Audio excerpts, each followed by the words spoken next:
Kigali aho nsanga insengero z'abarokore zifite ziriya etaje uko mwazibonye mubonye ari zingahe ndimubona ngo hasi ko ari nka kave haruguru mukabona izindi zingahe haraho mwari mwabona mu nsengero za hafi hano biri hajyamo abantu 1,000. Alo murimo murarota cyangwa ntirimo murota muzagere kurya nyuma uru n'urusengero rwe yatangije ashumje ayoboye dukomere Imana amashi sinzi ko nuvuga ibindi birenze ibyo ngibyo nzi ko tuzamushikira mu nyubako tuzabivuganaho ariko ikintu kidasanzwe ni kingiki ni naco shorejeho yabafata mwamufasha deje akabazamuka hano ejo hari wabivuze neza ni naryo jambo nasorejeho dusenga yaravuze ngo ubumuga bukomeye ntabwo ari ubuhumyi bw'amaso ngo nukubura niki iyereko buriya abantu babana n'ubumuga sabo tuzi babana n'ubumuga n'ubumuga bwo mu mitekerereze abasore benshi babana n'ubumuga nyabwo na ibi ngibi mu mubiri kuba hari ukuboko kutarambuka neza kuba hari amaso atareba rimwe na rimwe kuba twese dufite infirmité physique mu buryo bumwe cyangwa mu bundi ariko abantu barutanwa mwiyerekwa n'imbaraga zibakoreramo nibyo bitandukanya abantu uyu mukozi w'Imana rero aratuganiriza harimo ubuhamya n'umwanditsi w'ibitabo ajya agenda muri Amerika indege ikiyaranja ibibuga bikamushakira inzira abantu bakaza kumufata akazenguruka akavuga ubutumwa kubera yuko iyerekwa ni rizima umwuka ni muzima Kristo ni muzima umwami ni muzima hari imbaraga zimukoreramo zirenze ibyo tubona fiziki dukomere Imana yacu amashi menshi Pastor karibu mikrofone yiwe irahari aratuganiriza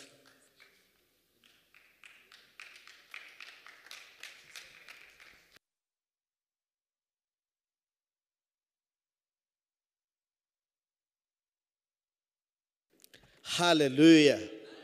Hallelujah. Yes ashimwe cyane. Reka nsabe madame abanzaze hano gatoya. Mumukomera amashi. Ari mazamuka ndashaka gushimira cyane Bishop. Ndashaka gushimira cyane Bishop. Bishop ndagushimiye kubwaya mahirwe akomeye n'abandi bakozi b'Imana mukorana umurimo mwaduhesheje yo kugira ngo tugabane nangwa se dusangire iby'Imana mwakoze kutugirira ikizere aka gatuti ndakubaha cyane ni ikintu gikomeye kugira amahirwe yo kuvuga iby'Imana rero ni umugisha ukomeye turagira ngo dushimire cyane urubyiruko rw'iri torero rwateguye ibihe nk'ibi byiza turavuga ngo Yesu abaho umugisha cyane kuko Bishop yababwiye Bishop namenyaniye nawe cyane usibye ko turi muri forum imwe ari muri executive ya forum yacu nanjye nkaba muri komite nkemurampaka ya forum ariko umuntu wamuje nawe ni umugabo w'inshuti yacu witahiye mu ijuru witwa Bishop Steven Semfuma ni umugabo namenye kera imyaka myinshi muri 94 ariko ubuzima bwanjye ntibwasigara nk'uko bwari bumeze nyuma yo kumva uwo mugaragu w'Imana kunyura muri we rero niho naje kumenyanira na Bishop kunda umutima we ni umugabo ufite ijambo ni ubutunzi dukeneye mu kinyejana turimo kandi bw'ingenzi cyane rero Imana ibaho umugisha uyu mudamu rero ngiye kumusaba abasuhuze uyu mukobwa w'amabukwe ibyo nkora byose ntamufite ntabwo naba ndi icyo ndicyo. Ni umugisha ukomeye mu buzima bwanjye. Ngiye kumusaba basuhuze kandi mumuha amashyi rwose. Murakoze. Banyita Arene Gacura Ingabire. Gacura n'uyu ni umutware wanjye. Dufitanye abana 4, abahungu 3 n'umukobwa 1.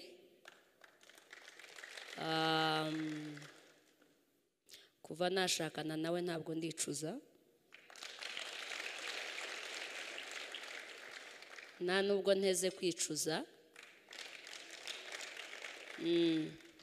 Ni umugabo mwiza. Murakoze. Ni umugabo mwiza. Ni umugabo mwiza.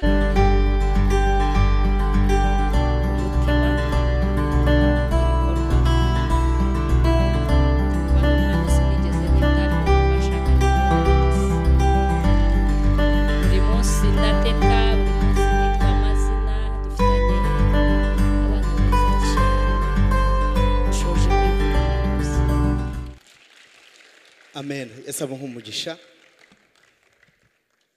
Ndagira ngo dusenge dutangire ijambo ry'Imana. Data, nongeye kugushima kandi nguhaye ikuzo, nguhaye icyubahiro. Mbega umugisha ukomeye cyane wo kugabana ibyawe. Umugaragu wawe Paulo yaranditse aravuga ngo yambonye ko ndi umwizerwa arangije angabira umurimo we. Ni amahirwe akomeye kuba umwe mu basaruzi b'ibisarurwa byawe. What an opportunity, Jehovah.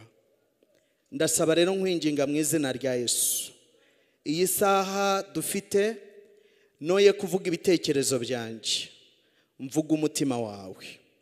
Nciye bugufi kugira ngo nkoreshe buri uwo wantumyeho uyu munsi. Mana, mvuga ibyo ushaka ko mvuga biri bubera abantu bari aho umugisha. Nguhaye ikaze Mwuka Wera, ni mu izina rya Yesu. Amen. Amen. Murakoze. Dufite insanganyamatsiko nziza cyane numva kuri jye iraremereye, ariko kuva ku munsi w'ejo numva abakozi b'Imana bagiye bahagarara hano, babaye umugisha n'amagambo bavugaga. Bamwe natangiye kumva numva barimo barashotora ibyo ndimo nshaka kuvuga, ariko biba ari ikimenyetso kigaragaza ko Umwuka Wera ashaka guhamya icyo ashaka gukora mu buzima bw'abantu. Nk'uko Bishop yababwiye, duturuka hariya. Abantu bamwe bari muri aka gace, kariya gace muragatinya cyane, kuko twebwe tumeze nk'i Nazareti. Hariya i Nyamirambo baravuga ngo i Nyamirambo natwe tumeze nk'ab'i Nazareti. Ngo se i Nazareti ari akeza kavayo. Nanjye ndimo ndababwira ko Nazareti hari amabandi, hari abatekamutwe benshi. Ubu rero namwe iyo mwumvise umuntu uturuka hariya, ubu bamwe mwatangiye, kubera ko mwumvise waturutse hariya, wenda mwatangiye kwegeranya utuntu twanyu. Ndababwira ngo Yesu yavukiye i Nazareti. I Nazareti ni Nyamirambo akeza kavayo. Ni nayo mpamvu twizeye Imana ko aho hantu hahinduka. Ndagira ngo munabidufashemo. Izina Nyamirambo, Yesu yo Bibiliya iratubwira ngo Satani cyamuzanye ni ukwica, ni ukwiba, ni ukurimbura. Ntabwo azigera akizwa kuri iyo mission. From day one until the day he is going to go to hell, ntabwo azigera akizwa. Mission ye irasigara ari iyo. Ibyo amaze kwica nibyo byitwa imirambo. Ariko umurongo ukurikiraho uravuga ngo ariko jyewe naje kugira ngo zihabwe ubugingo, kandi ubugingo muki bwinshi. Amen. Nicyo Yesu yazanye. Rero turangije turavuga ni gute twakwamamaza imirambo yazanywe na Yesu kandi nako na Satani. Yesu yaraje gutanga ubugingo. Mumfashe rero hariya hantu hahinduke, habe nyabugingo. Amena. Kuko turashaka kubona amateka yahahinduka. Amen.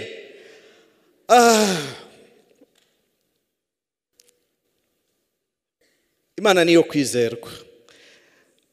Activate your full potential. Biratangaje. Ndagira ngo tujye muri Bibiliya zacu kugira ngo nihute.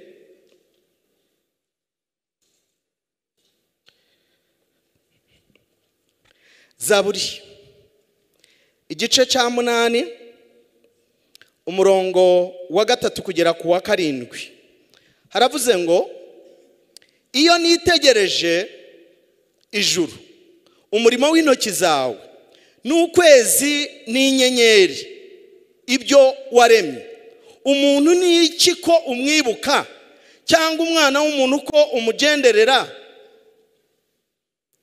Wenze kumugira nk'Imana uburaho gato, umwambika ubwiza n'icyubahiro nk'ikamba. Wamuhaye gutegeka ibyo waremesheje intoki zawe, wamweguriye ibintu byose ubishyira munsi y'ibirenge bye. Wamuhaye gutwara intama zose n'inka n'inyamaswa zo mu ishyamba nazo. Icyo cyanditswe bacyumvise? Reka ngisubiremo. Zaburi igice cya 8 umurongo wa 3 kugera ku wa 7. Iyo nitegereje ijuru umurimo w'intoki zawe n'ukwezi n'inyenyeri ibyo waremye, umuntu ni iki ko umwibuka, cyangwa umwana w'umuntu ko umugenderera? Wenze kumugira nk'Imana uburaho gato, wamwambitse ubwiza n'icyubahiro nk'ikamba. Sinzi abantu bakwita mubaho babikura, ndimo ndabwira wowe. Sinzi abakwita mubi aho babikura, kuko umurongo uratubwiye ngo wenze kumugira nk'Imana aburaho gato, umwambika ubwiza n'icyubahiro nk'ikamba. Wamuhaye gutegeka ibyo waremesheje intoki zawe, wamweguriye ibintu byose ubishyira munsi y'ibirenge bye. Wamuhaye gutwara intama zose n'inka n'inyamaswa zo mu ishyamba nazo. Ongera tujye muri Zaburi 139. Zaburi 139 umurongo wa 14 kugera kwa 18. Zaburi 139 umurongo wa 14 kugera kwa 18. Haravuze ngo ndagushimiye yuko naremwe mu buryo buteye ubwoba butangaza. Imirimo wakoze ni ibitangaza, ibyo umutima wanjye ubizi neza. Igikanka cyanjye ntiwagishwe ubwo naremwaga mu rwihisho, ubwo naremeshejwaga ubwenge mu byo hasi y'isi. Nyiri urusoro amaso yawe yarandebaga, mu gitabo cyawe handitswemo iminsi yanjye yose. Iminsi yanjye yose yategetswe itarabaho n'umwe. Mana, erega ibyo utekereza ni iby'igiciro kuri jye, erega umubare wabyo ni mwinshi, nabibara biruta umusenyi mwinshi. Iyo nkangutse turacyari kumwe. Sozanye n'uyu murongo. Abefeso igice cya 2 umurongo wa 10. Ni byiza Bible idukangurira ngo aya magambo tuyabitsa abantu babizerwa nabo bazayaga abandi. It is good not to trust your brain. It's good to have somewhere wandika. Urubyiruko rufite viziyo rurandika. Umva bavuga ngo amen. Amen. Kandi ntimuntera ubwoba, Yesu nashimwe cyane. Ndashaka kuvugana n'abantu bafite amasura afungutse, harimo abantu bamwe hano mutekereza ngo ni wababara cyane Satani nibwo ari bugutinye, ugahora uhekenya amasaha 28 ngo ubwo uratera ubwoba umwanzi. Ndagira ngo nkubwire uribabariza ubusa, uravungura amenyo yawe. Satani ntabwo atinya umuntu, ahubwo umuntu atinya ni umuntu wuzuye umunezero, kuko umunezero w'Uwiteka nizo mbaraga zacu. Abefeso 2:10. Pastor Roneje yahoze avuga ijambo rivuga ngo turi abafatanyabikorwa n'Imana. Iryo jambo yari arimo arivuga, nibuka iki cyanditswe, Abefeso 2:10 ngo kuko turi abo yaremye ituremeye imirimo myiza muri Kristo Yesu, iyo Imana yiteguriye kera kugira ngo tuyigenderemo. Murakoze cyane. Aya magambo ni amagambo y'ingenzi cyane nshaka kugira ngo untege amatwi muri iyi minota. Ndagira ngo narindimo nekereza, naje Bishop yanyoherereje link y'ibiganiro byari hano, ndimo numva natangaye, kuko barimo bavuga nkumva ibyo barimo bavuga nkibaza se Mana ko babirangije ndavuga iki, ariko ndizera ntashidikanya hari icyo ugiye kumva muri iyi minota mike yamfite. Ijambo ryatubwiye ngo naremwe mu buryo butangaje kandi buteye ubwoba. Abantu bari aha ngaha twicaye hano, ushobora kuba nta n'abantu no mu muryango w'iwanyu nta muntu uko appreciatinga, nta muntu ukubwira ko uri umuntu udasanzwe, nta muntu ukubwira yuko uburyo waremwemo, bamwe twaje batubwira amagambo y'urucantege, uri mubi cyane, iyo ugenda nta umenya imbere n'inyuma, abandi barakubwira ngo ufite ukuguru kumeze nka kirida, abandi barakubwira amagambo atandukanye, abandi barakubwira ngo ureba nabi, abandi barakubwira ngo uvuga nabi. Naje kukubwira ngo abo bakubwira batyo ntabwo bazi uriwe, ntabwo bazi icyo uri cyo, ntabwo impamvu barimo bavuga ntabwo bazi agaciro k'ibikurimo. Ndagira ngo ntege amatwi muri iyi minota. Ubushakashatsi bwakozwe mu mwaka w'2018 bwagaragaje yuko umuntu Imana yaremye, ubwonko bw'umuntu, ubwonko bwawe harya buba hehe? Buba hano, buri aha ngaha. Ubwonko bw'umuntu umwe wicaye hano, ubwonko bwawe burangana, barimo bagereranya uburyo ubwonko bw'umuntu bukora n'imbaraga zabwo n'ubushobozi bwabwo. Bagereranyije ko buhwanye na computers. Computer ntituzizi ko zikora cyane, ariko bazigereranyije ko ubwonko bw'umuntu bufite capacity icyarimwe buhwanye na computers zigera muri miliyari 100 zifunguye zikora icyarimwe. Miliyari zingahe? 100. Ni ukuvuga ngo tekereza icyumba cyuzuyemo izo computers 100 billion computers, not millions but billions. Ubwonko bwawe uko bw'Imana yakuremanye bufite capacity ingana n'izo computers zigera kuri miliyari 100 zose zifunguriwe icyarimwe. Narindimo nicara ntekereza, niba umuntu umwe ubushobozi afite bungana na billion 100 za computers, I want you to imagine the capacity in this room.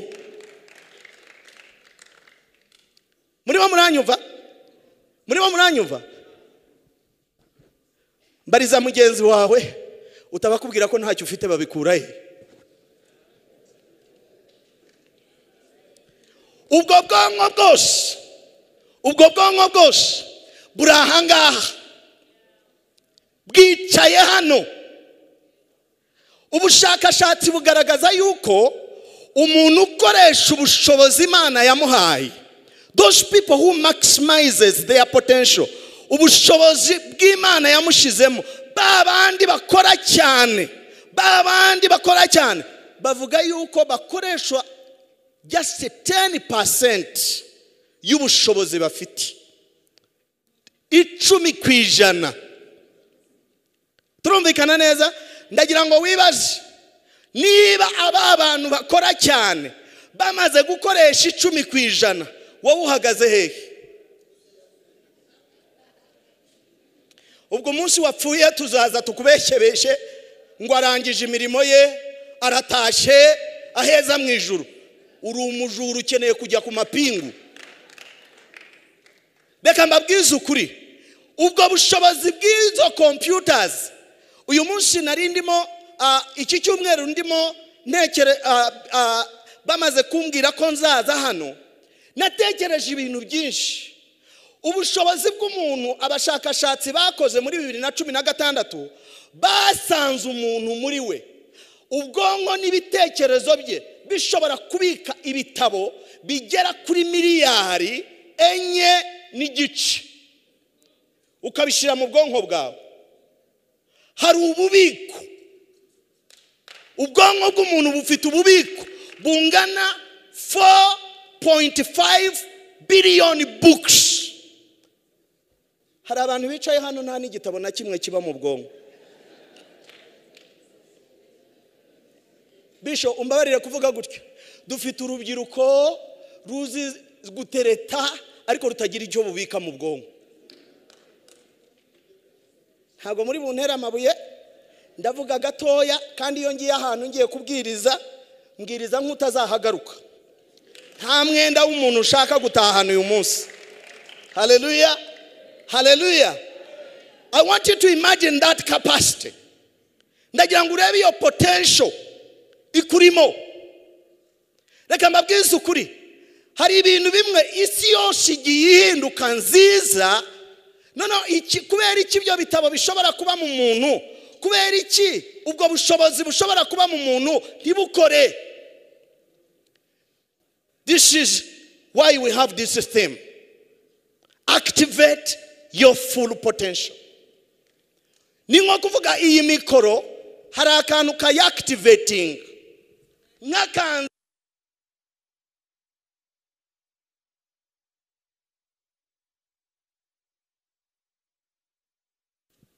ndayifite ntakikora. Nuko n'ubuzima bwacu bumeze. Abantu barahangaha ni wapfa umeze nk'uko umeze uzaba wibye abantu benshi, uzaba uriganyije abantu benshi.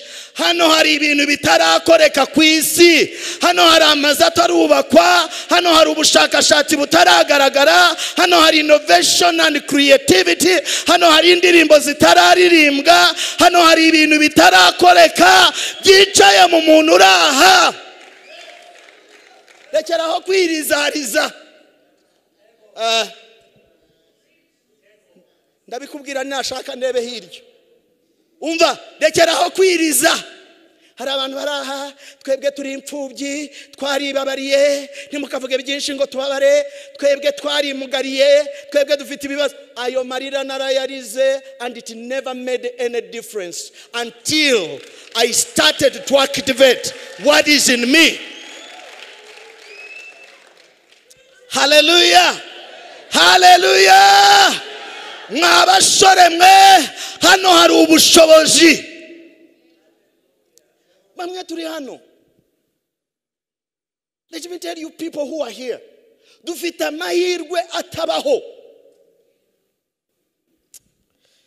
Yewe rero nabaye mu byiciro by'ubudehe butandukanye. Niyo mpamvu iyo mbwira abantu mbabwira nk'umwiyahuzi. Kubera ibyo byiciro byose nabibayemo. Harimo abantu hano, my life, ubuzima bwanjye, niba hari ibintu bitakimvuna ni ibintu byo gukompitinga.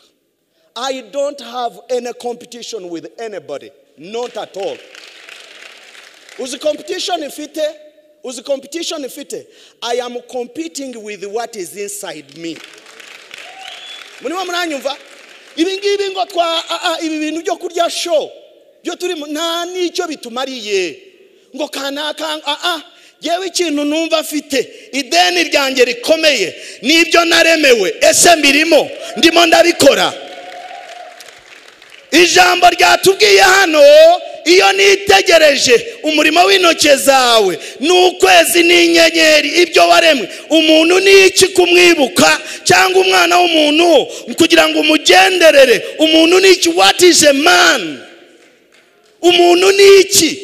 Mw'abantu mwe, kuba twararemwe mu ishusho y'Imana, turi abantu badasanzwe muri wowe.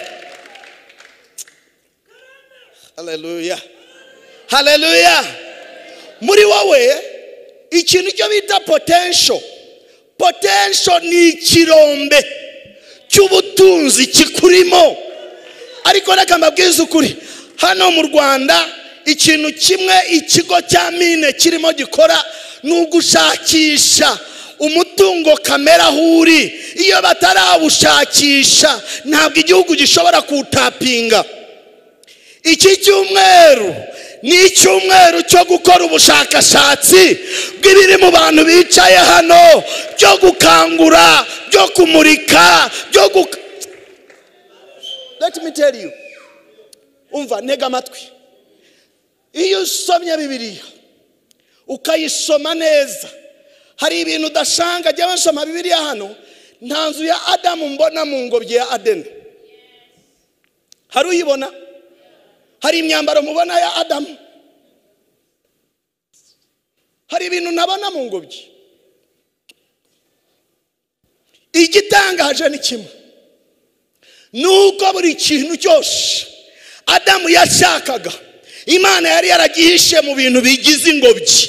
Adamu akeneye guhumura amaso akareba.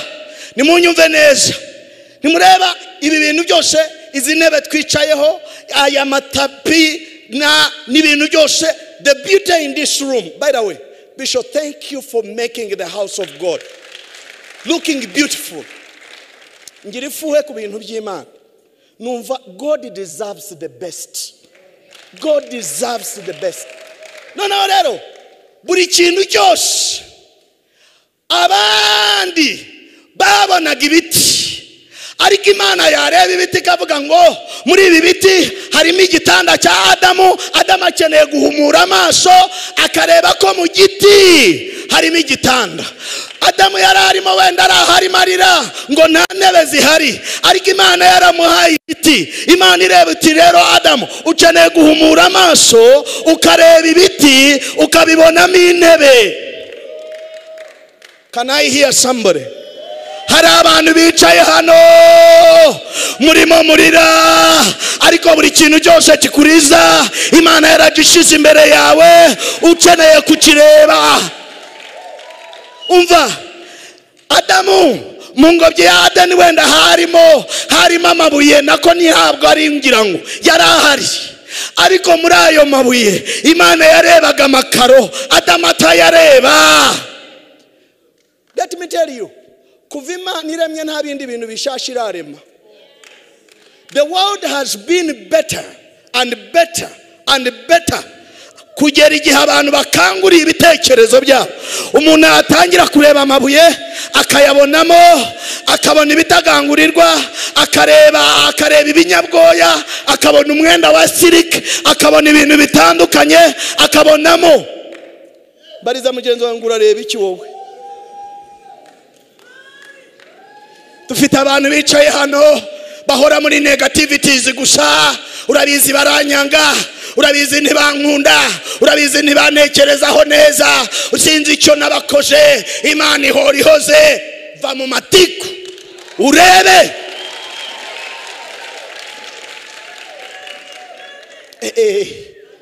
Ko mushaka kundakaza nkuvuga ibyo ntashakaga kuvuga. Hallelujah. Iyo ushaka, let me give you practical tips for releasing your potential. Ibintu byagufasha kugira ngo ukureyo bwa butunzi bukurimo. Buri muntu uri hano, muri wowe harimo ubutunzi immense.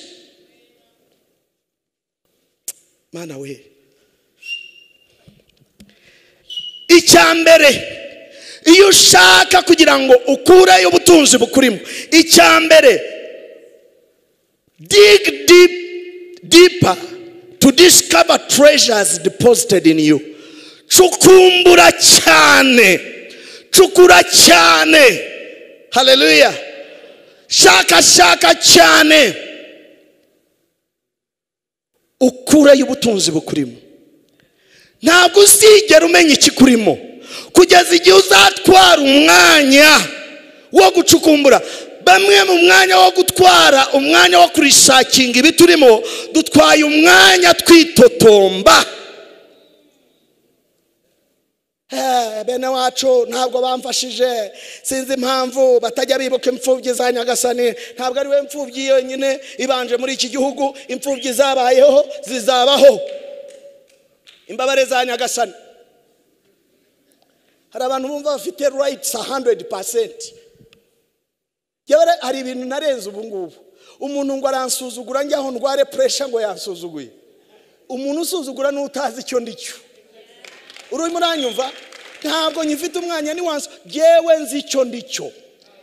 Reka mbabwize ukuri, niyo mpamvu abantu bamwe duhita usanga abantu bararwaye pressure ngo nibyo. Reka mbabwire, jewe niyo wagenda bisho ngiye kubwiriza ahantu protokoli bambona bakanyica ziri inyuma, ariko protokoli ahanyicaje niho nicara. Namenye icyo ndicyo. I am not fighting for any position. I have come to know what I am. You will never. Reka mbabwire bakozi b'Imana, ntabwo umwanya wicayemo ari cyo kigaragaza ikikurimo. No way. Nirwara pressure. Hello. Cukumbura ibikurimo byonyine. Ndageraho kurwara amajosi, urwazwa na menya ikikurimo. Niwakimenya ntabwo uzashaba seve. Reka mbabwire, do you read your Bibles? Muribuka umusore witwa Yosefu? Muramwibuka? Amaze gusobanura inzozi, yarazisobanuye. Amaze kuvuga inzozi, mwigeze mwumva Farawo amubaza ngo twereke seve yawe uko imeze? Yigeze amubaza amashuri yize? Icyo yasobanuye cyonyine cyayize kimuhesha umwanya. Umwami aravuga ngo twakura hehe umuntu umeze nk'uyu nguyu ufite ubwenge? Icyari kimurimo cyari cyagaragaye, cyamuhesheje ijambo, cyamuhesheje umwanya, cyamutumye ava muri gereza, cyamurutishije abamukoreshaga. Ndagira ngo utekereze, muka Potifari yatekerezaga iki? Amaze kumva ko Yosefu bamuzamuye, bamushize mu igare rya kabiri rya Farawo. Amaze kumva ko umwami avuze ngo mwese nta muntu uzaruta Yosefu muri iki gihugu, ukuyeho jewe icyo azamurutisha ni kimwe, ni intebe yanjye. Ariko igihugu cyose nyeguriye nde? Abantu begurirwa igihugu ni abantu basobanukiwe ibibarimo. Bisho mbabarira, dufite abantu barimo bavuga turarya igihugu, turakijyana. Urakijyana he? You never activated your mind. You are still urashaka kuzana imikasiro ku gihugu wowe ngo uragiteka ingo kijyana he? Mu gahinda kawe, mu matiku yawe, mu nzangano zawe, mu bwibone bwawe, kugeza igihe ukangurira ibitekerezo ugatangira gutekereza ukundi. Ijambo ry'Imana rirambwira ngo ikintu kimwe cyo bita kugira iyerekwa. Ubundi bisobanuye iki? Kugira iyerekwa mu magambo makeya bisobanura nukumenya depo y'ubutunzi bukurimo. Noneho nukumenya nukumurikirwa ibigize depo ikurimo. N'urumuri rumurika ubutunzi bwishwe muri wowe. Noneho bwa butunzi wamara kubumenya, abantu bakureba, reka mbabwize ukuri, ukugaragara hejuru ntabwo ari kumeze ndani. Kandi ni wamara gukura ibikurimo ndani, bizahindura n'ibiri hejuru. Cukumbura. Muzi impamvu turi hano as preachers? Ubu twazanye amapiki yacu. Iki cyumweru ni icy'amapiki, ni icy'amashuka. Turimo turacukura, turimo turashaka umuntu urahanga menya ibikurimo. Wamumbarije uti ni ibiki bikurimo wowe? Urahuri murarira, urabizi dusigaranye bisho, dufite abantu bajya guhimba ibihangano by'umwuka bazana amateko, bihorere Imana izabakubita. abakwimye ibyo kurya Imana izabibagirwa na reka mbabwire those are past things. Muve muri ibyo ngibyo mutangire murebe abantu bamwe bakomeye Imana yakoresheje iby'ubutwari icyatumye babigeraho ntabwo ari ikindi bamaze kumenya agaciro kabo barebye n'abandi ibyo babakoreraga babibona nk'amesikariye bazamukiyeho kugira ngo bagere aho Imana ishaka ko bagera. Ibyo unyuramo uyu munsi, abakwanga uyu munsi, abakuvuga nabi uyu munsi, ayo ni amesikariye. Yozefu urugendo rw'iby'Imana yamuvuzeho rwatangiriye mu rwobo. You know, iyo ndebye urugendo rwa Yozefu, by the way, Joseph hari igitabo nanditse bacita discover your destiny and become a destiny helper.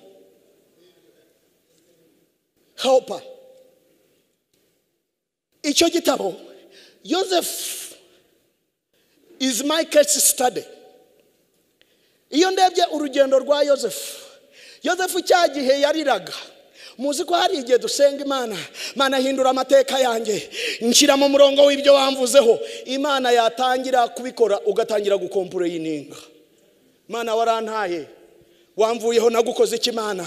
Ko ntigeze mbona abana bawe ngo mbaroge. Mana nagukoze iki mfiki nawe gitare cy'amahanga? Sinigeze nguhemukira. Sinakubonye ntwaye ngo ngusige kunzira. Harimo abantu bamwe usanga amasengesho ari amasengesho y'amatiku, ariko Imana yonyine ivuga ngo iki ngiki unyuramo, iki ngiki niyo trigger igiye kukwinjiza mu by'Imana yakuvuzeho. Urugendo rwa Yozefu cyagihe bamujugunyaga bene se bavuga ngo reka tumujugunye muri uru rwobo rw'intare nitwarangiza tubwire se ngo inyamaswa z'inkazi zaramuriye. They went ahead and celebrate bavuga ngo reka turebe inzozi ziko zizaba. Ariko muri uwo mwanya Imana yari irimo celebratinga ivuga uti urugendo rwa Yozefu ruratangiye. Ibyo navuze kuri Yozefu biratangiye hagati mu mwobo.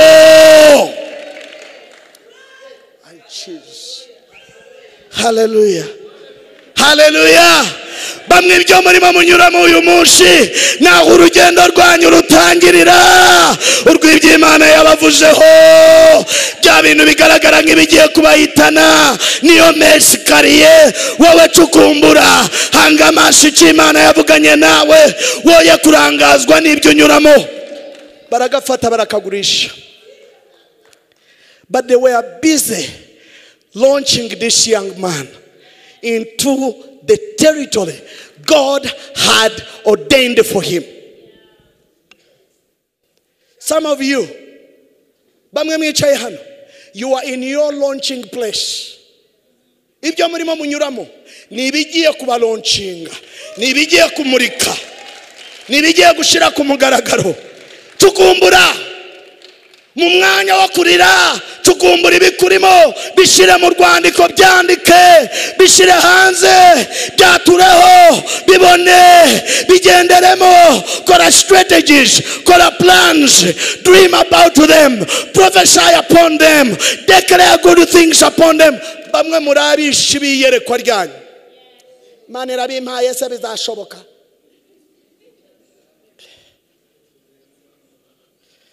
Jesus. Mwabasore mwe. Abasore, I'm here to let you know. Igihugu gifite umugisha kuba kibafite. Muri abantu badasanzwe. Imiryango yanyu irahiriwe kuba ibafite. Itorero rirahiriwe kuba ribafite. Murekeraho kwiyumva nka burden. See yourselves as a blessing. See yourself as a blessing. Mwibone nk'umugisha. Ugenda ubyaturaho, wature kuri umugisha. Umukobwa uzagushaka afite umugisha, umusore uzagushaka arahiriwe. Wibonemo ibyo, niwareba mu ndorerwamo woye kumva ibyo abandi bavuga, urebe ibyo Imana ikuvugaho, urebe kuri umugisha. Amahanga hawe umugisha kubera wowe, ubutunzi ntibwakuvamo. What is in you is so precious.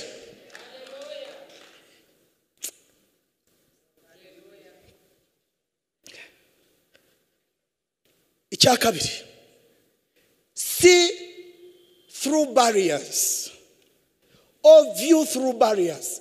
Bya bintu bimwe bisa nkaho ari ibikuta by'imitamenwa. Amaso yawe nabitobore urebe n'ibyo bikuta bisa nk'imutamenwa, ukora ikintu kimeze nka window shopping, urebe inyuma y'uru rukuta hari ibyo abandi batabona, hari ibyo abandi batumva, utangira ubirebe. Abandi bavuga Dawidi bene se jya uva ku muntu, umubyeyi w'umuntu arakomeye, ariko jya uva ku muntu aho bajya kwimika barakuraritse kera uri umubyeyi, bakajya kwimika umwe mu bana bawe, isuku byara nagushire ku rutonde, nagushire ku rutonde. Ni ukuvuga ngo Dawidi yari inyuma y'abari inyuma. Muraho rero mwararakaye, ngiye bagiye kurya baraguheza, oya si ukurya gusa, uyu bagiye no kwimika umwami we baramuheje, kanswe ibyo kurya by'umunsi umwe, ngwe baraguha ibijumba nabyo wageze amahirwe urabibona birye. Ntabwo ari byo bigaragaza iki kurimo. Iki kurimo kizagutegurira meza imbere y'ababisha bawe. Iki kurimo n'icyavayo, bari cyo ushima, bari cyo ushaka, bari cyo urari, bari cyo kikuraza inshinga. Haleluya. Barangije kukibagirwa, Imana yonyine niyo yakitaruriye. Barangije umugabo umutambyi aravuga, Samweli arabaza tumva, nta wundi mwana wawe? Aba bose yabanje kureba, muzi natwe abakozi b'Imana tugira amarangamutima. Yaramurebye ngo amurebe, aravuga ati dore Uwiteka yishimira. Afashe icupa ngo Uwiteka aramubwira ati acakererewe, ayo maso yawe ntareba nkanjye. Haleluya, haleluya. Reka mbabwire, niyo abantu bakwibagirwa, ijuru ntabwo rishobora kukwibagirwa. For your information, ijuru niryo ryashyize uwo butunzi muri wowe. Ubwo butunzi rero ribuha agaciro cyane, birashaka ko bujya kuri display, birashaka ko butangira kuba tapped. Imana izakora uburyo ubwo ari bwo bwose, nubwo izaba accident, nubwo izaba mu buryo bumeze nk'impanuka, Imana izatuma iyo mpanuka iba kugira ngo wa wundi Imana yateguye kera ibyo yamuteguriye bigaragare. Mana we, igihe cyanjye kirandangira, kirimo kirarangira. Yesu ashimwe, Yesu ashimwe. Umunsi Dawidi ajya ku rugamba, baramwimika, ibyo murabizi. Kumwimika, bamaze kumwimika, umunsi ajya ku rugamba, mwibuke bakuru buko bamubwiye. Ageze hari yagiye kureba, bakuruwe mukuru w'umwe yaramubwiye, Eliya baramubwira ngo ndakuza umwirato wawe, uzanywe no kureba. You know, there are people who are blaming the right people. The wrong people know how to blame the right people. Uri munabyumva? Abantu batari bo, umuntu wagakwiriye kuba inyuma y'intama niwe waje ku rugamba. There are people who are misplaced. And the right people, some wrong people are taking positions. Bameze nk'abandi bari bazengurutse Farawo, ari abahanuzi b'ibinyoma, ari abapfumu, ari abakonikoni, ariko batamufasha. Ubwami barimo babushira mu kaga, ariko umuntu wakamuhaye, iwakabaye amugira inama, ari muri gereza. Nkunda mindset ya Farawo, aho yarebye igisubizo amaze kukiburira muri sako ye. And he looked outside his circle. He looked for a solution outside his circle. Hari abantu bamwe bicaye hano, hari abantu bamwe bicaye hano muri mu myanya itari iyanyu.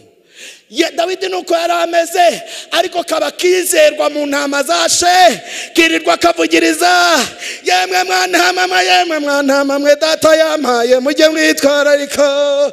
Ariko karimo kari in the making. I like that. Ubwizerwa. Imana irimo iramubwira tururimo ndimo ngwigisha nubwo utarubona, nubwo utumva, ndimo ndaguhindura umuyobozi, uzaba umushumburagira Isirayeli. Ugomba kwitoza hano, ni haba hari ibintu bigiye gutera intama, uziga kubirwanya. Nikababisha Abayisirayeli bazaba bameze, uzahagarara mu gihe kigoye, intare n'amadubu bishaka kubaconshomera, uzahagarara. iyo myitozo ntabwo Dawidi yari kuyikorera ibwami. Muzi impamvu ikipe yacu y'Amavubi itsindwa cyane? Ni imyitozo. Kandi reka mbabwire, imyitozo itangirira no mu makipe matoya bakuramo abakinnyi b'ikipe y'igihugu. Niba amakipe yacu matoya ataragera kuri urwo rwego, niyagaburira ikipe y'igihugu, Dawidi kaga kipe ko hasi ko mu ntama yagakoze neza, akora imyitozo ihagije, ariko icyo gihe yari arimo yitegurira kuba a champion, going for a national task. Before you go for a bigger task, first be faithful with a small task before you.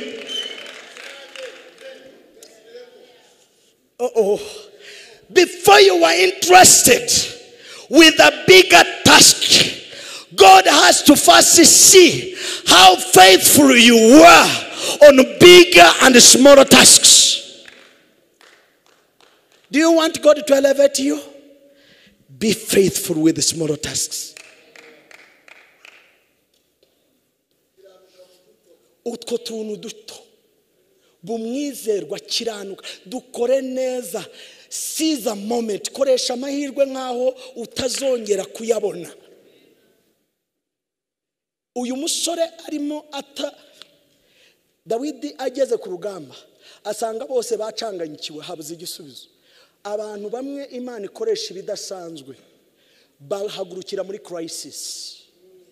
In the crisis, in the midst of crisis, wowe niwagera muri crisis ugahinduka turapfuye turarangiye. N'aba ba top generals dufite mu gihugu, ikintu cyabahinduye abantu badasanzwe, ikintu cyabahesheje amapeta akomeye, standing in the critical moment. Mana we, hari igihe nigisha abantu nkumva nifuje bari bafite amamashini ku mitwe yabo, nkafungura nkabishyiramo, narangiza nkongera nkafunga, ariko bikanga. Reka nsoze, asozanya n'ubuhamya. Uri hano urihebye, urimo urarira, uratekereza ko bikurangiranye, uratekereza ko Imana yagutaye. Hari igihe ugera mu buzima ukumva uratakaye. Jewe ubabwira, urimo kubwira ko activating your potential. Hari imyaka myinshi nibonye nka nyakwigendera, imyaka nabonaga nkabona ntacyo ndicyo. Iri gare mureba ndimo ngenderamo ntabwo navutse ndigenderamo, navutse ngendesha amaguru yanjye, nirukanka nta kibazo, umubiri uhinduka nkureba. Hari igihe ngenda nkareba, dufite abana b'abahungu n'abakobwa bafite ikimero, ariko iyo wicaye uzunguza ikibuno uhirembura amaso, ugira ngo rwose ntabwo uyu mubiri wahinduka. Ndakubwiza ukuri, uyu mubiri Bibiliya ugereranya n'ururabyo. Ururabyo mu gihe cy'imvura ruratoha, mu gihe cy'izuba ruruma ntumenye ko ari rwo. Ndababwiza ukuri, umubiri urahinduka. Narwaye indwara saa 11 z'umugoroba, saa 2 z'ijoro zigeze, mpagurutse ku gitanda nikubita hasi, sinongeye kugenda ukundi. Mari imyaka igera muri 2 yose ndi hasi. Mbere y'iyo ndwara, niba uvuga ibibazo, nzi ibibazo. Navukiye hariya mu gihugu cy'abaturanyi cya Uganda, mu gihe cy'intambara ya Obote na Museveni. Twari mu gace kari kabi bitaga Ruwero Triangle, kari kabi cyane, kabayemo intambara iteye ubwoba. Twabonaga bica abantu, ibintu bimwe byari hano muri jenoside twebwe iri iwacu twarabibonye. Kubona umuntu bafata ikibido bakakimutwikiraho, ikibido ikingiki cyubona, bakagitwika bakagikongeza, bakagitwikira ku muntu, bakakimujojoberezaho, akagera agashiramo umwuka, gushingura umuntu areba. Ibintu bimwe udatekereza ko byabaye, byarabaye.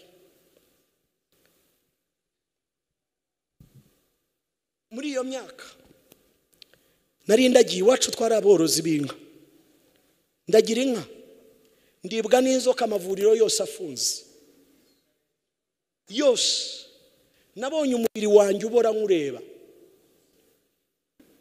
Ndibwa n'inzoka bita impiri, mara ibyumweru 3 ntazi kwa muganga. Nduka ubumara bw'inzoka, umubiri wanjye urabora, ndimo ndaca mu ncamake, urabora. Mbona amagufwa ava mu mubiri wanjye, mbona inyo sinye 5, inyo amagana aje zijegeta mu mubiri wanjye. Kugera igihe warebaga ku kirenge, amaso akareba munsi y'ikirenge. Nzi ububabare bw'inyo ni byinshi. Nsimbutse impfu ntashobora kubara. Muri icyo gihe mvuye muri urwo rwego nibwo narwaye. Nyuma y'icyo gihe ndwara indi ndwara nayo ingezayo nenda gupfa. Mujye mushima Imana kuko ibihe birimo birahinduka. N'indwara nyinshi zirimo zirabonerwa imiti n'inkingo. Ariko reka mbabwize kuri icyo gihe byari ibihe bigoye. Noneho nza kurwara indwara ya nyuma, maze gukira ubuzima bugarutse, nibwo narwaye indwara yamugaje. Nabonye ababyeyi banjye bakora buri kintu cyose gishoboka ngo mbeho, biranga. Ababyeyi bararwana mu buryo bwose.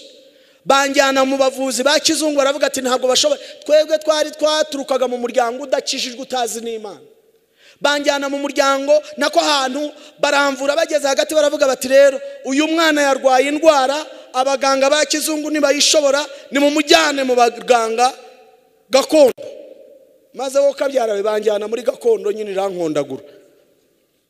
Gakondo nyine baragukondagura nk'uko ubyumva, bakwitaho nk'uko ubwenge bwabo bubabwira, maze bankoraho wo kabyara. Aho hantu nabaye nkigerayo, umugabo umwende batisha atejo mu gitondo uraba wirukanka. Ariko reka nkubwire, iyo ndwara imfashe yisha ahantu hose hitwa hari nerves. Narwaye imbasa, ifata nerves zose, joints zose, umugongo wose, umubiri wose ugenda nkureba. No kwicara ntashobora kwicara. Bigera ku rwego rwaho ngeze muri aba bantu baravuga bati umugomba guhagarara. Bakamagarika ayo amaguru ntashobora guhagarara, ariko bakamagarika ku ngufu. Urabizi barakuwe iyo warwaye iyo ndwara, muri ntuza mu mavi yawe hazamo fluids zisa nkaho ni nk'ibintu bimeze nk'amazi bigenda ururenda, bisa nkaho buri hantu hari joint. Noneho narababaraga, ariko they could hang me for hours. Umuntu utarashoboraga kwiyicaza, nkava kuri ibyo byo bampanginzeho. I could fall down. Bagafata ibikoni bakamvutagura, bakongera bakampagarika. This was a day to day life for months. Nzikurira wifuza urupfu rwakubenzi. Hari igihe nasabye urupfu, hari igihe najyaga numva ijoro Imana imfashije, kuko niko byameraga mu gitondo, niko bangenzaga, niko byagendaga nimugoroba. Ukagera hagati ukumva ijoro ryari ribi kuko ntufite ubuvugana nawe, ariko nkumva wenda mu ijoro ntabwo bari bumpagarike. Bakampagarika nkikubita hasi. Iwacu mu muryango bari bababwiye ngo nta bundi buryo n'ubwo buryo mugomba kumufata. Nimwamugirira impuhwe muramubuza kugenda. Bamwe bajya kumpagarika imiryango yanjye gahunga kugira ngo batarebe ibiri bumbeho. Bagahunga. Ubwo buzima ndira amarira yose, ngera hagati numva nanze Imana. Avuga Mana, ko wari uzi ko nzamera gutya, kuki utanyemereye ngo pfi? Ariko Imana ntabwo yarebaga nkanjye, yarebaga itariki 9 za 2023 ko nzaba ndi hano muri Foursquare, mfite amagambo y'ibyiringiro vuga gukomera kwa Yesu. Namaze muri ubwo buzima, bamvana ku wa mbere banjyana ku wa kabiri. Ubuzima nuko bwari bumeze. Ngera hagati ndiyanga, ngera hagati sinzibagirwa umunsi umwe. To cut the story short, umugabo umwe araza abwira papa, aramubwira ati umva rero umbabarire, navuriye benshi ariko umbabarire kukubwira yuko naniwe kukuvurira. Fata umwana wawe umujyane mu rugo, utegereze umunsi azapfira kuko ntazabaho. Mbona papa amarira araje, aramfata ansubiza mu rugo. Imyaka 2 yose nari ndyamye hasi, ntazi icyo gukora, kwicara nuko kwiyegeka. Ubuzima bugoye muri ayo mashyamba twabagamo, ubuzima buriya bukakaye.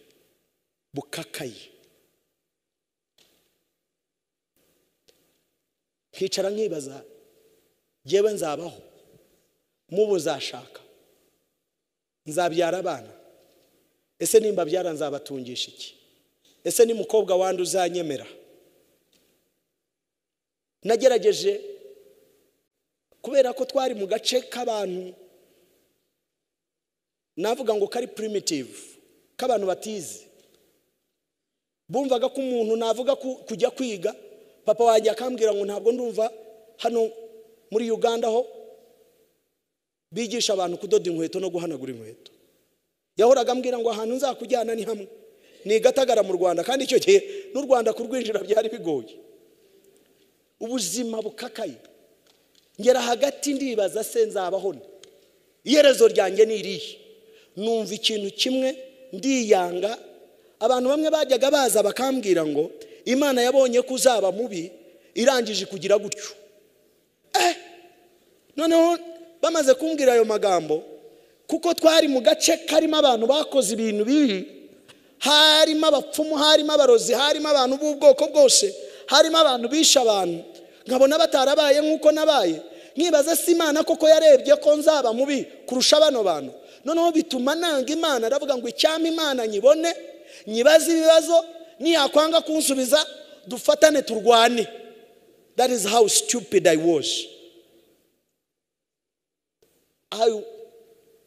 Kumva kandi ufite genuine reasons. Mbabwije ukuri, ndi umuntu wagerageje kwiyahura inshuro utabara. Buri Imana ikora imirimo. Mwebwe mwicaye hano murimo mwumva ibyo turimo tubabwira. We are not telling you stories. We are moving testimony of what God can do. Muri ubwo buzima bumaze gukomera bukakaye, nibwo nahagaze ndavuga Mana, ubu rero ngiye kwipfira. Buri gihe cyose nahoraga mbona urupfu. Ku manywa narasekaga na muzitsi ukayibona, ninjoro nkarira nibaza ndohe iherezo ryanjye nirihe? Dore sinize, ubuzima bwose burakakaye. Namaze imyaka 12 n'igare nk'iri ntarizi. 12 years. Nagiye ku ishuri, yewe nkubwiye nagiye kwiyahura inshuro 2, 3. Inshuro ya mbere nagera ku mugezi ntya, ndi kuntuza kuri edge, ku nkombe z'uruzi. From nowhere ngiye kwijugunya mu ruzi ngo mpfe. Umuntu akaza ntaza haturutse, akaza akambwira tusha urakora icyaho ngaho. Narangiza nkamubeshya, nkamubwira ibintu ntatekereza kugira ngo nibura ndebe kwa ndeka. Nkamubwira ntabwo ndi hano, hari umuntu negereje. Akambwira ati singusiga. Ibyo byambayeho inshuro 2. Inshuro ya 3 mbonye byanze, mfata umuti wica uburondwe n'inguha. Ndawufata ndawibuka, uwo muti bawitaga spona. Igicupa cya spona ndagifata, ngiye kukigotomera, cyarimo litiro 2 z'umuti. Ijwi rirambwira ngo ariko uzi ko nta mumaro ugira, uranywa litiro zose 2, uhombye n'inka wasutse mu mupfundikizo. Urumva, devil knows how to cheapen you even on your deathbed. Akwereka ko nta cyuricyo, n'ikintu kigiye kukwica ukumva ndeba ukuntu ngiye guhombya inka. Ndangije ndavuga ngo reka nsuke mu mupfundikizo. Cyari igipfundikizo kinini, ngifashe nyange nsuka mu mupfundikizo. Maze gusuka mu mupfundikizo, ngiye kugotomera, sinzi ukuntu ururimi rwanjye rwashotse muri uwo muti. Ni umuti uratwikura cyeka. Noneho ucyeka ururimi rwanjye, ubwo basinze aho bwavuye. Nangira gutengurwa, ijwi rirambwira niwawunywa urapfa, kandi ubwo wapfa, kandi ubwo wapfa, kandi ubwo wapfa, tuwunywe. Mu mutima nubwo, but that voice was so commanding that I poured back. Uyu muti ndawucira. Kuva uwo munsi nibwo numvise ijwi rimbwira wakijijwe, wakijijwe, wakijijwe, wakijijwe. Iryo jwi ryamaze ibyumweru bitatu. Icyumweru cya gatatu nibwo nahambakambye. Urusengero rwo twasengeraga mu rwari hino y'iwacu rwari muri birometero 2 n'igice. Ndakambakamba ngera ku rusengero, ndagenda ngeze ku rusengero. Nimurekeraho gusuzugura icyo muri cyo. Uwo munsi ngeze ku rusengero ndabyibuka ni muri 91 nibwo nahuye n'umugabo wahinduye ubuzima bwanjye. Yesu ambera inshuti nziza. Ndangije uwo munsi, umunsi nkizwa nakijwe sakara n'urusengero rw'ibyatsi atansiyo. Ubu abandi batangiye koza ngo wageze yute, ntabwo wari uhari. Ariko nararusakaye. Ndangije mvayo ndakizwa. Umukozi w'Imana ari masengera, nagiye kumva numva ikintu kinyorosotseho. Nagiye kumva numva amahoro ntazahavuye. Nagiye kumva numva ibyiringiro ntaza aho biturutse. Nagiye kumva numva Imana irankunda. Nibwo natangiye kumenya ko Imana ifiteho umugambi. Nibwo natangiye kuva mu buzima bwo kwiyahura. Ijambo ry'Imana ritangira kumbwira Imana ko ifiteho umugambi. Ntangira kubwira Imana, rero ndakwihaye, hindura ubuzima bwanjye, hindura amateka yanjye.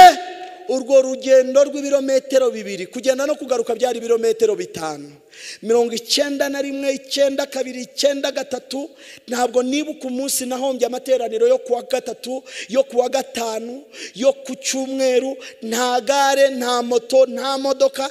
Narakambakambaga nkagenda nkagerayo amavi yaviriranye. Kumva ndimo ndakora. Abakozi b'Imana bari hano barimo batubwira activate, gira icyo ukora. Ngeze mu nzu y'Imana nta muntu wemeraga ko hari icyo Imana yankoresha. Nagera mu nzu y'Imana nashaka gukubura, nibanyemerere ko nkubura. Nashaka kuririmba muri korari, nibemere ko ndirimba muri korari. Bumva mbamwaza, ariko reka mbabwirize ukuri, hari Imana itareba nk'uko abantu bareba.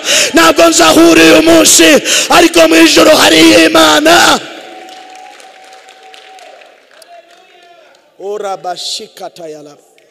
Ntabwo nzahura uyu munsi. Muri icyo gihe nkagenda nagerayo, niga amayeri, nagiye nkagera mu rusengero karabandi bataragerayo, nkakubura. Namara gukubura nisize uwo mukungugu wose. Icyo gihe naragendaga rubwo nageraga y'amahwa yampfumuye, ndimo mvirirana, ariko sinite kuri ibyo. Kumva nanjye ndashaka icyo nakorera Imana. Mutagira ngo ibyo turimo dukora n'ibyo duhimba. Ni ibi turimo nibyo biduhinduye icyo turi cyo, icyo tuzaba cyo. You cannot separate us from that. Yesu, nabonye Imana igira neza.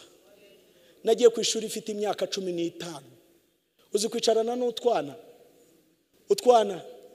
wiga twikibura mwaka. Ikindi inyuma bi uragira ngo ikivuga bi ninde? Ni jewe.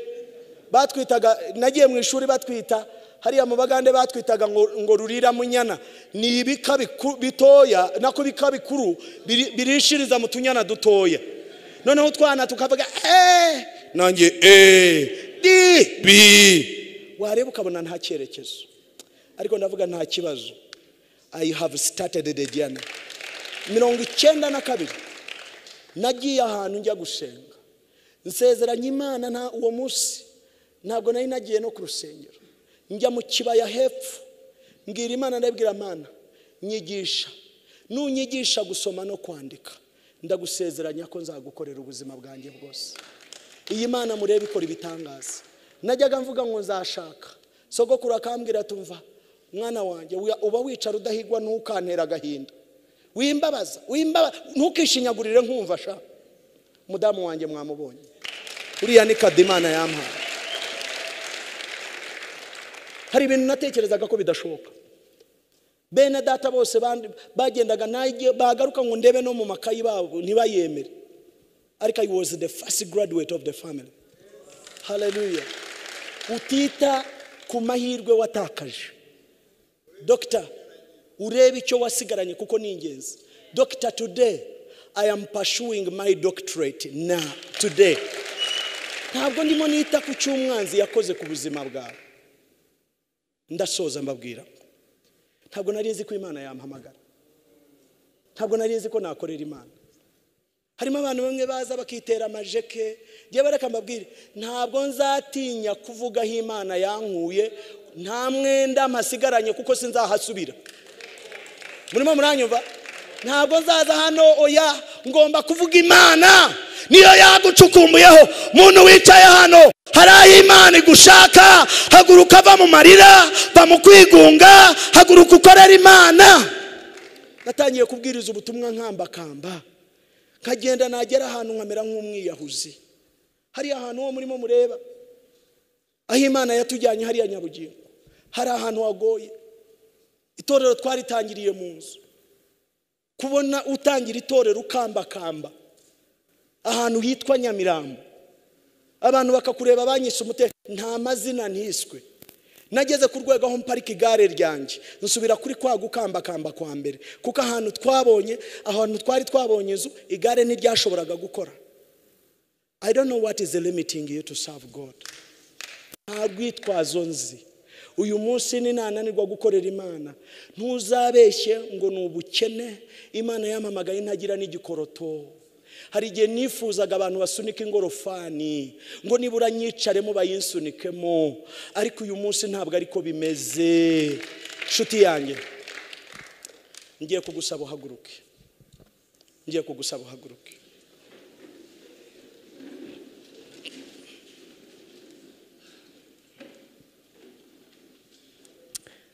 Hari umuntu uri hano,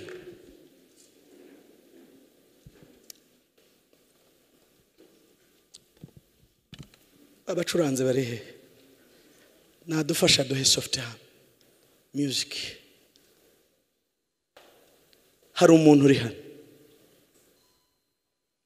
I don't mind what the enemy has whispered to you.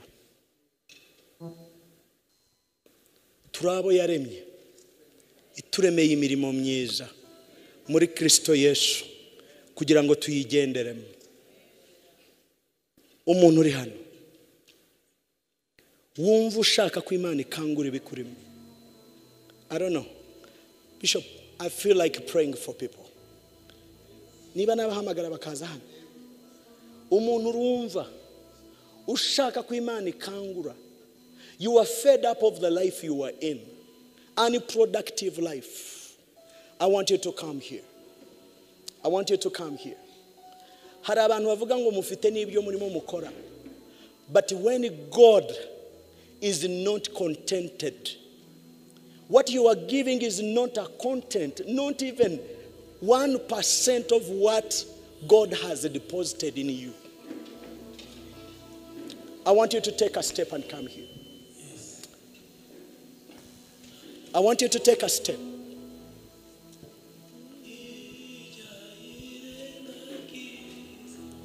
Yandirimbo. Muresha.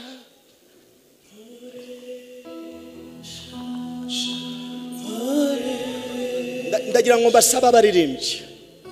I want you to be in this with all your heart. I want us as a church.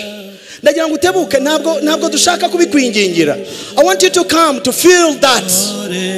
I want you to stretch up your hand. Tuzamura ibiganza byacu. Yewe nta kintu nakora. Hari Imana ishoboye. Hari Imana ishoboye. Twese tuyiririmbe.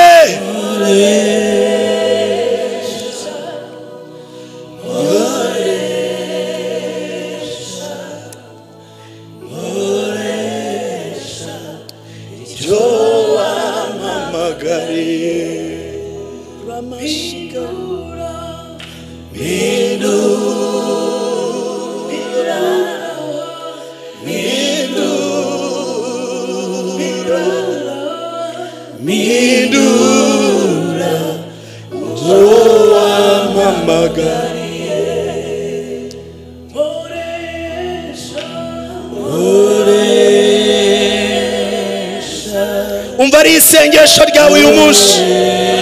Hari icyo Imana yaguhamagariye utarava muri ubu buzima. Hari ibyo ugomba gukora. Iki ni cyo gihe utangira ubibone. Iki ni cyo gihe utangira ubiramutse. Iki ni cyo gihe amaso yawe y'umutima abishingire. Ramashakata yaraba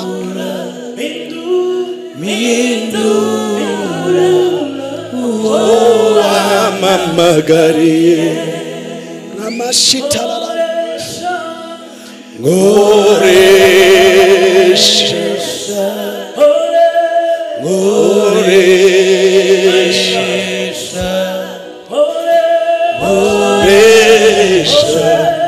icyo wamamagariye Ramashikata yarabo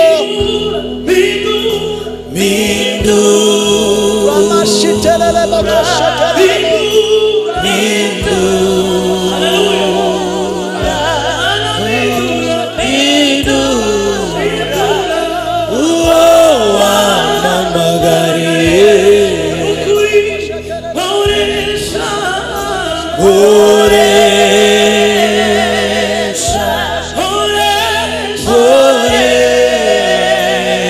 Shikata yaraba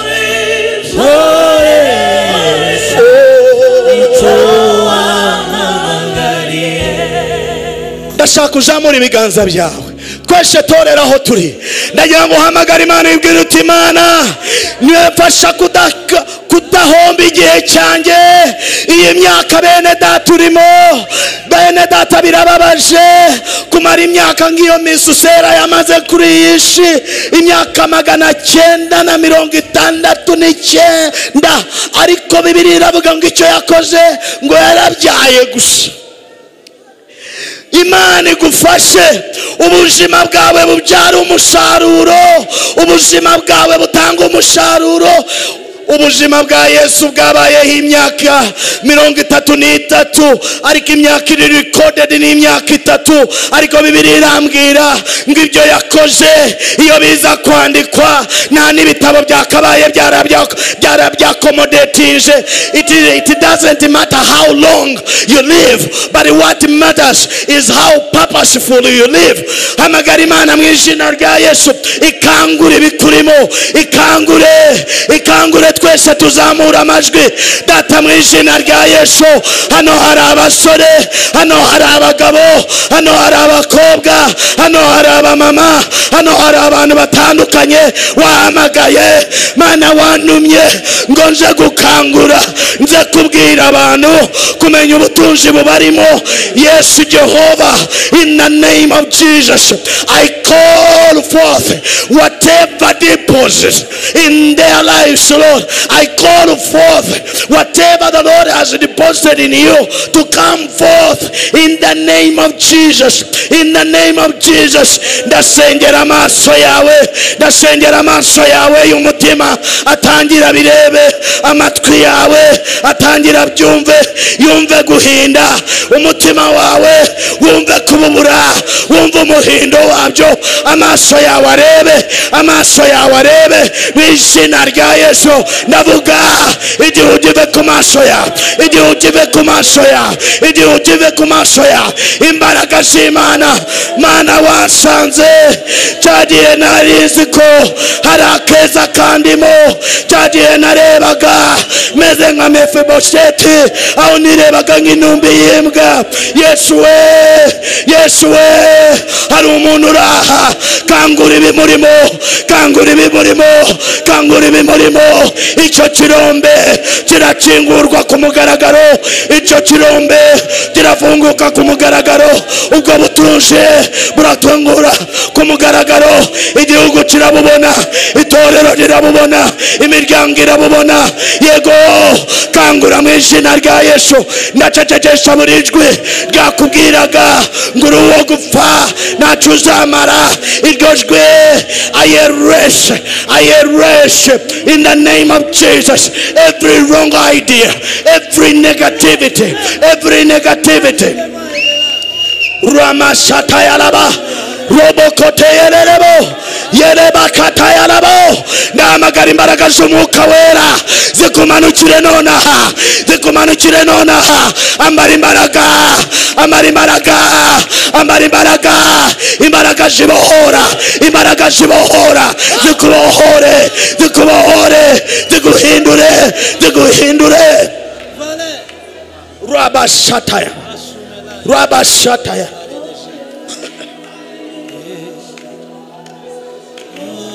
May God awaken whatever. Buri kintu cyose gihishwe muri wowe, buri gihishwe muri wowe, buri butunzi, buri capacity, navuga ngo mu izina rya Yesu, Imana yankuyeyo igukureyo, Imana yankuyeyo igukureyo.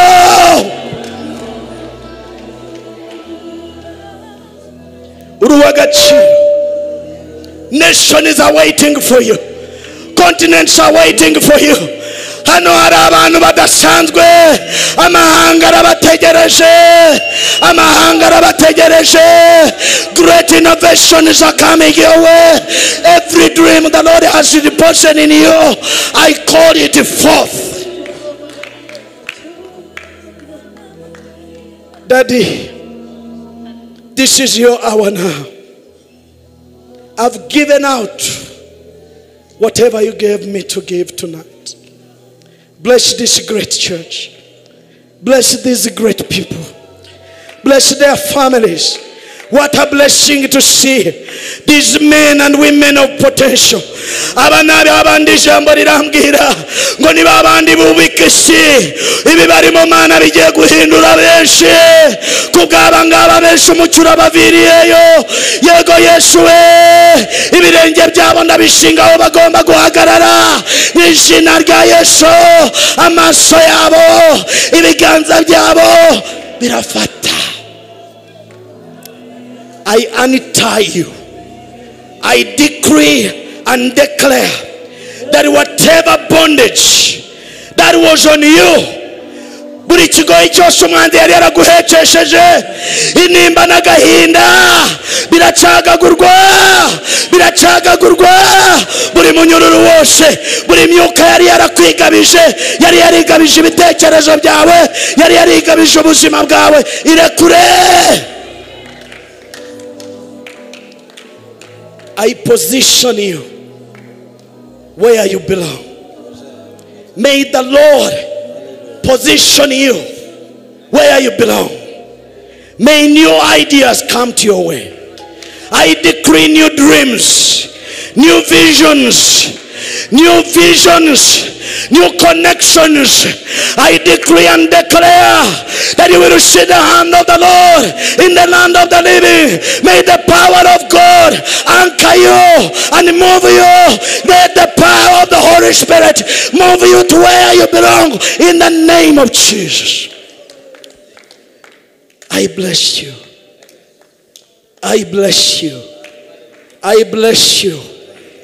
Thank you, Lord. Father, bless this great church. Bless this ministry. Bless the youth groups, Lord. Grace everyone, Lord. Bless everyone, Lord. We give you praise. We give you praise. Turagukomera amashyi, turaguha impundu. Urakoze Yesu, urakoze Yesu. Bishop arimo azamuka. Umva ya magambo utarasubirayo. Uyu munsi mera nka Hana. Bibiliya avuga ngo Hana amaze kuvishiro ntabwo yongeye kubabara ukundi. Yaragiye ararya, aranywa, arishima. From today rekeraho kwibona nk'iziki. Ibone nk'umuntu udasanzwe, ibone nk'umuntu ukomeye. Inzozi zawe baguseka ntugire ubwoba. Twe baradusetse ariko uyu munsi ntabwo bakiduseka. Twe bamwe imiryango yacu yarizi ko ari byo izadufasha. Uyu munsi nitwe turimo tuyifasha. Imana ibaha umugisha. Asante Bishop. Asante.